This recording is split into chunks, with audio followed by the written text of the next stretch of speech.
Hi everyone, it's Nicole and welcome back to Color With Me, where I decided that I was going to start using my stamps, and using my Copic markers that I have had forever.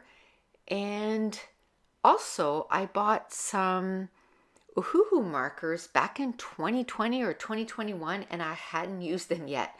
So what I'm doing is I'm picking one character and I'm coloring them twice.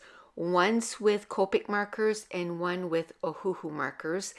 And at the beginning, it was taking me about an hour a character to get them colored. And now I'm down to about 30 minutes, 20 to 30 minutes. So I am definitely improving. Even my technique is improving a little bit.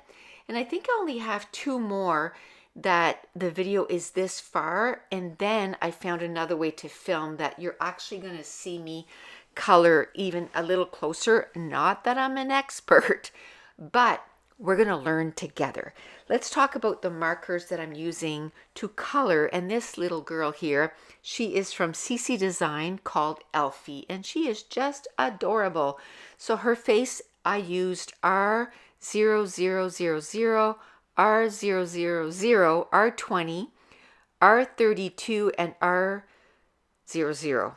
I used a lot of colors on her face. Then her hair was W1, W4, and W7. Her skirt is that looks like a flower. It's Y00, Y06, Y17, and Y23. Her shirt is R00, R35, and R20. The ladybug is R00 and R46. The wings are BG000 and BG0000. The hat and shoes is YG0000, YG03, YG25, and YG63.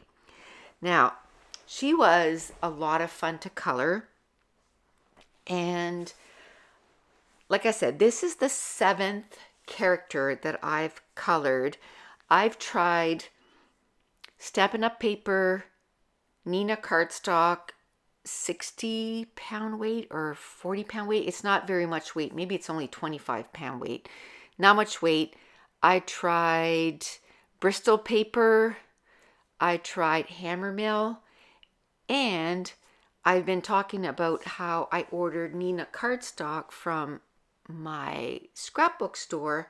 And I picked it up and I used it and I didn't like it.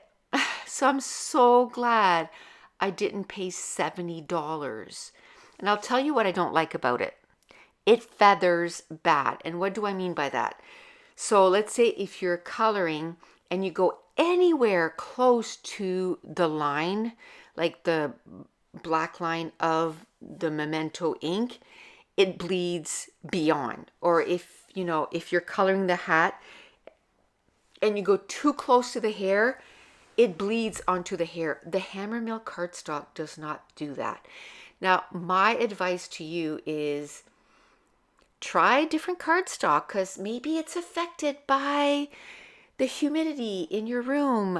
Who knows? Because some people swear by that Nina cardstock and I didn't like it. So I'm glad. I mean, I still spent $20, but $20 is not $70. So I'm still going to use it, I'm sure, maybe, if I'm in a bind, but I'm going to stick to my Hammermill, and I have 250 sheets of the Hammermill, so I'm really happy with that. So now I finished with the Copic.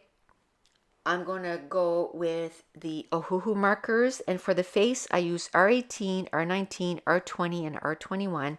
The hair is WG01, WG3, and WG09.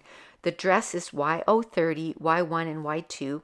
The hat boots is GY7, GY4, GY5, and GY43. The ladybug is R20, R1, and R3. Now, the difference that I find, again, between the Uhuhu markers and the Copic is the Copic markers is a whole lot easier if you choose Y3, then you just go 2 more and you go, okay, Y5, and then you go 2 more, 2 or 3 more, Y7 or Y8, and they match really well.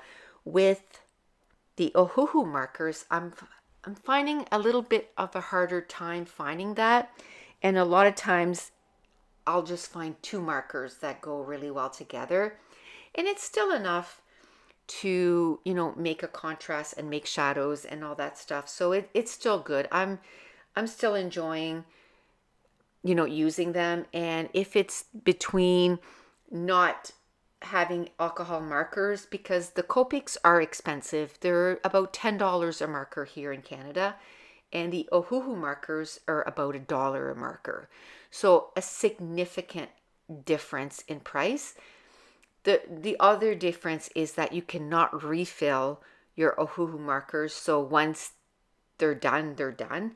And in the next week or so, I'm going to have a video going up talking about, refilling markers, the Copic markers, and, what the research that I did. And I think it's really good, because a lot of the research I did was like add 10 drops or something like that. So anyway, we'll go through all of that in another video, probably next week or the week after.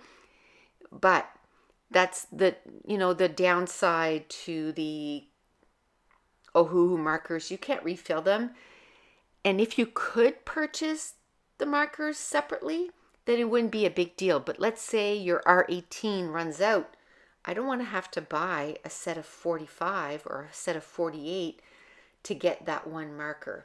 And I'm pretty sure you can't get single markers of Ohuhu by themselves.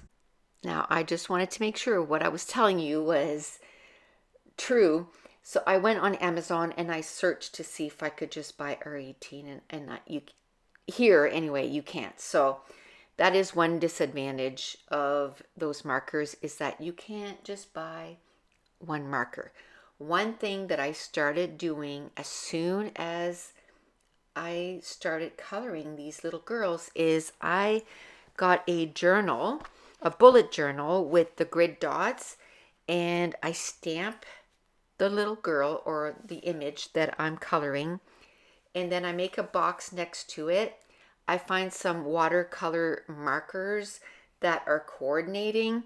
I outline every second line, and then I write down the colors that I use. And then where I stamp the image is where I put the little girl that I colored.